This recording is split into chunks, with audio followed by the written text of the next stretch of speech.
സുഹൃത്താണ് ശ്രീ സന്തോഷ് പണ്ഡിറ്റ് ജി. നമ്മൾ ഒരുപാട് കേരളം മുഴുവൻ ഞങ്ങൾ ഓടിയതാണ് ഒരുമിച്ച് ഈ ഒരു മിഷനായിട്ട്. അദ്ദേഹത്തിന് പണ്ട് മുതലേ ഈ ഒരു വിഷയത്തിൽ വലിയ താല്പര്യമുണ്ട്. അദ്ദേഹത്തെ ഈ യോഗം ഉദ്ഘാടനം ചെയ്യാനായിട്ട് ഹൃദയത്തിൻ്റെ ഭാഷയിൽ ഞാൻ ക്ഷണിക്കുകയാണ്. നമസ്കാരം. ഈ പരിപാടിയിലേക്ക് വന്ന എല്ലാവർക്കും ആദ്യം തന്നെ നന്ദി പറയുന്നു. വ്യക്തിപരമായി എൻ്റെ വീട് കോഴിക്കോടാണ്. ഈ വിഷയത്തിൽ അല്ല, ഒരു സ്ട്രെയിറ്റ് ആയിട്ട് എന്നെ ബാധിക്കുന്ന ഒരു വിഷയമല്ല ആ രീതിയിൽ ചിന്തിക്കുകയാണെങ്കിൽ. പക്ഷേ ഇത് വന്ന അന്ന് മുതൽ ഇന്ന് വരെ ഞാൻ വളരെ കൃത്യമായി ഈ വിഷയം പഠിക്കുകയും അതിൻ്റെ എല്ലാ വശങ്ങളും മനസ്സിലാക്കുകയും ഇവരെ കൂടെ തരുന്നതിന് മുമ്പ് ഞാൻ 1-2 കാര്യങ്ങളും ചെയ്തിട്ടുണ്ട്. പക്ഷേ അന്ന് മുതൽ എനിക്ക് മനസ്സിലാവാതെ വന്ന ഒരേ ഒരു കാര്യം, നിങ്ങളൊരു വാഹനം വാങ്ങുമ്പോൾ 15 വർഷം എന്ന് പറയുന്ന ഒരു സമയമുണ്ട്. ഒരു ഡാമാണെങ്കിൽ 40, 50 പോട്ടെ 60, അതിനൊരു കണക്കുണ്ട്. ഈ ഒരു ഡാമിന്റെ വിഷയത്തിൽ മാത്രം എന്നെ അത്ഭുതപ്പെടുത്തിയ ഒരു പ്രധാന ഘടകം 999 വർഷത്തേക്ക് ഇവരെങ്ങനെയാണ് അന്ന് എഗ്രിമെന്റ് വെച്ചതെന്ന്. കാരണം അന്നും പറഞ്ഞിരുന്നത് 50-60 വർഷത്തേക്കാണ് ഒരു ഡാമിനെ പഴക്കമുള്ളൂ. എന്റെ സംശയമാണ് 60 വർഷം മാത്രം പഴക്കമുള്ള ഒരു ഡാം എങ്ങനെയാണ് 999 വർഷത്തേക്ക് നിങ്ങൾ എടുത്തോ എന്ന് പറഞ്ഞു കൊടുക്കുക. ഇത് തുടക്കം മുതൽ എനിക്ക് തോന്നിയ ഒരു കാര്യമാണ്.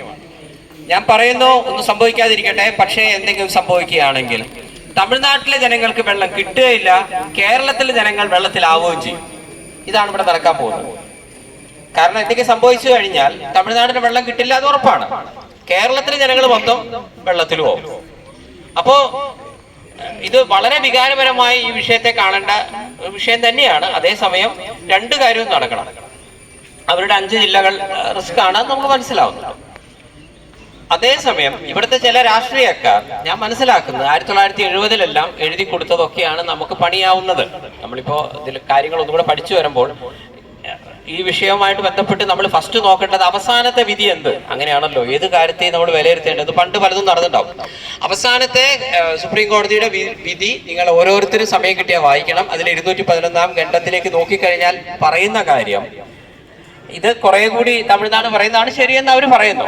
തീർച്ചയായിട്ടും ആ ആംഗിളിലൂടെ ചിന്തിച്ചാൽ അങ്ങനെ പറയേണ്ടി വരും. കാരണം 1970-ൽ നമ്മളാണ് അവരോട് വീണ്ടും അതൊരു അവസരം നമുക്ക് കിട്ടിയതാണ്. നമ്മൾ എന്താണ് ചെയ്തത്? കേരളത്തിലെ അധികാരികൾ ഇനി എന്തെങ്കിലും വാങ്ങിച്ചിട്ടാണോ, ചില്ലറ വാങ്ങിച്ചിട്ടാണോ, സ്വന്തം ബുദ്ധിയിലാണോ, അന്നത്തെ ആൾക്കാരും ഇതൊന്നും ഇപ്പം നമ്മളെ വിഷയത്തിൽ പെടുന്നല്ല.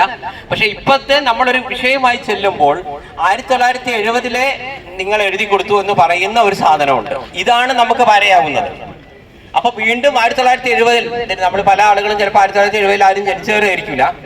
ആ സമയത്ത് ഒരു നിയമം ഒരാൾക്ക് നമ്മൾ എഴുതി കൊടുക്കുമ്പോൾ ഏറ്റവും ചുരുങ്ങിയ പക്ഷം നമ്മളെ നിയമസഭയിൽ വെച്ച് നമ്മൾ ഇങ്ങനെ ഒരു കാര്യം അവർക്ക് വീണ്ടും എഴുതി കൊടുക്കുന്നു എന്ന് പറയുമ്പോൾ ഒരു നിയമസഭയിൽ റൂളിംഗ് പാർട്ടി ആയിക്കോട്ടെ, അവരെന്നെ ജയിക്കുള്ളൂ, ഒക്കെ സമ്മതിച്ചു. എന്നാലും ഒരു ചർച്ച ചെയ്യാന്ന് പറയുന്ന ഒരു സാമാന്യ മര്യാദയെങ്കിലും വേണം.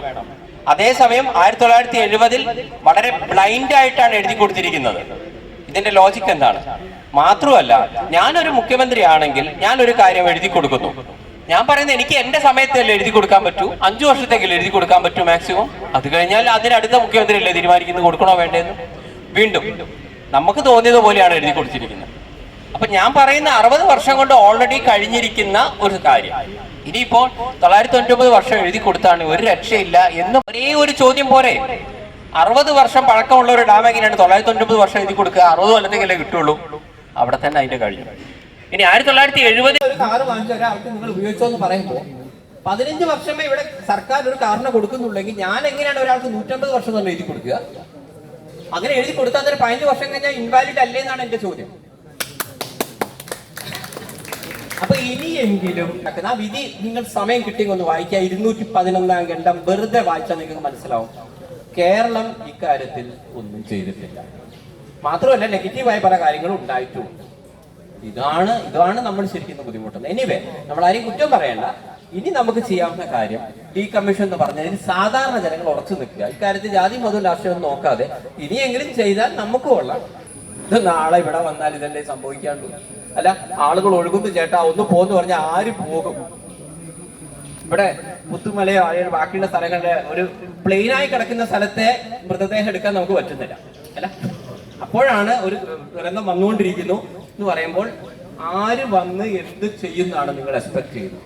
എന്തെങ്കിലും സംഭവിച്ചാൽ സഹിക്കാന്ന് തന്നെയുള്ളൂ, എൻ്റെ അപ്പുറത്തേക്ക് ഒന്നും സംഭവിക്കാമല്ലോ. എന്തായാലും എല്ലാം നല്ല രീതിയിൽ വരട്ടെ എന്ന് വിചാരിക്കുന്നു. വേറെ ആർക്കെങ്കിലും എന്തെങ്കിലും പറയാനുണ്ടെങ്കിൽ ചോദിക്കാം. പറയാനുണ്ടോ? നമ്മളിപ്പോൾ ഇത് ശരിയാക്കി വെച്ചിട്ടുണ്ടോ? അല്ലേ?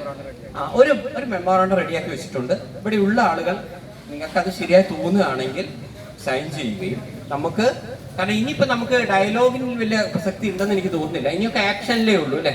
അതോടൊപ്പം ഈ പരിപാടി ഉദ്ഘാടനം ചെയ്ത് പ്രഖ്യാപിക്കുന്നു. എല്ലാവരും കട്ടയ്ക്കുണ്ടാവണം.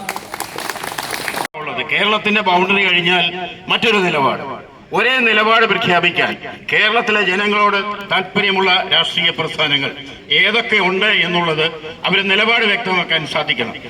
ചിന്തിക്കാനും ടൂൾസ് ഉപയോഗിക്കാനും കഴിയുന്ന മനുഷ്യൻ ഇപ്പം നമുക്ക് ചിന്തിക്കേണ്ട സമയമാണ്, വിവേചന ശക്തി ഉണരേണ്ട സമയമാണ്. ഈ കോമൺ സെൻസിന് നിരക്കാത്ത ഒരു കരാർ അദ്ദേഹം പറഞ്ഞു, ഉദ്ഘാടകൻ പറഞ്ഞു, അത് ശരിയാണ്. കോമൺ സെൻസ് നിരക്കാത്ത ഒരു കരാർ നിലനിൽക്കില്ല. അത് വേണ്ട ഫോറത്ത് ചലഞ്ച് ചെയ്യണ്ടേ. ഇപ്പൊ നിങ്ങൾക്കറിയാം, supreme law of the land, ഇവിടുത്തെ ആത്യന്തികമായിട്ട് ആ നിയമം നമ്മുടെ ഭരണഘടനയിൽ സയന്റിഫിക് ടെമ്പർ ഉണ്ടായിരിക്കണം എന്ന് എഴുതി വെച്ചിട്ടുണ്ട്. ആർട്ടിക്കിൾ 51 ആ സയന്റിഫിക് ടെമ്പർ എന്ന് പറഞ്ഞാൽ ഇതുപോലെയുള്ള കാര്യങ്ങളൊക്കെ ബുദ്ധി ഉണർന്ന് മനുഷ്യൻ പ്രവർത്തിക്കണ്ടേ. ദൗർഭാഗ്യവശാൽ കോമൺ സെൻസിനെതിരായിട്ടുള്ള കാര്യമാണ് സുപ്രീം കോടതി അവിടെ തടഞ്ഞു വെച്ചിരിക്കുന്നതെന്ന് ആക്ഷേപിക്കാൻ പോലും ഞാൻ മുതിർന്നു. ഒരു അഡ്വക്കേറ്റ് ആണെങ്കിൽ പോലും കോമൺ സെൻസ് അത്യാവശ്യമായി യുദ്ധകാലാടിസ്ഥാനത്തിൽ സുപ്രീം കോടതി എടുത്ത് കൈകാര്യം ചെയ്യേണ്ട വിഷയം തണുപ്പിച്ചു വെച്ചിരിക്കുകയാണ്. നാളെ ഡാം പൊട്ടിയാൽ എന്ത് ചെയ്യും? സുപ്രീം കോടതി നമ്മളെ രക്ഷിക്കോ? ഇല്ല.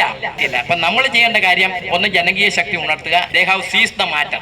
സുപ്രീം കോടതിയുടെ മുന്നിലുള്ള ഒരു കാര്യം നമ്മൾ മെമ്മോറാണ്ടം കൊടുത്തുകൊണ്ടോ പ്രകടനം നടത്തിക്കൊണ്ടോ മാറിയല്ല, അവിടെ കേസ് നടത്തി അവരെ കൊണ്ട് തിരുത്തിക്കണം. അതിനുള്ള സംരംഭങ്ങൾ അഡ്വക്കേറ്റുമാർ നടത്തുന്നുണ്ട്. അതിൽ സന്തോഷവാനാണ് ഞാൻ. തീർച്ചയായിട്ടും അതിന് വേണ്ട കാര്യങ്ങളൊക്കെ നമ്മൾ ചെയ്യണം. അതിനുശേഷം നമ്മൾ തീർച്ചയായിട്ടും നമ്മളെ രംഗദാസ പ്രഭു സാർ പറഞ്ഞ പോലെ നമ്മുടെ കേന്ദ്ര മന്ത്രിസഭയും കേരള മന്ത്രിസഭയും അവരെ നമ്മൾ പ്രഷറൈസ് ചെയ്തിട്ട്, ജനങ്ങൾ പ്രഷറൈസ് ചെയ്തിട്ട് ഈ യുദ്ധകാലാടിസ്ഥാനത്തിൽ ഈ കാര്യം സുപ്രീം കോടതിയിൽ അവരും ഉന്നയിക്കണം. അല്ലെങ്കിൽ കക്ഷി ചേർന്ന് അവർ പറയണം ഡീകമ്മീഷൻ ചെയ്യേണ്ട സമയമായി. ഈ മനുഷ്യന്റെ കോമൺ സെൻസിനെതിരായിട്ടുള്ള ഇങ്ങനെ ഒരു കാര്യം പ്രോത്സാഹിപ്പിക്കാൻ പറ്റിയില്ല. 130 കൊല്ലം കഴിഞ്ഞിരിക്കുന്നു.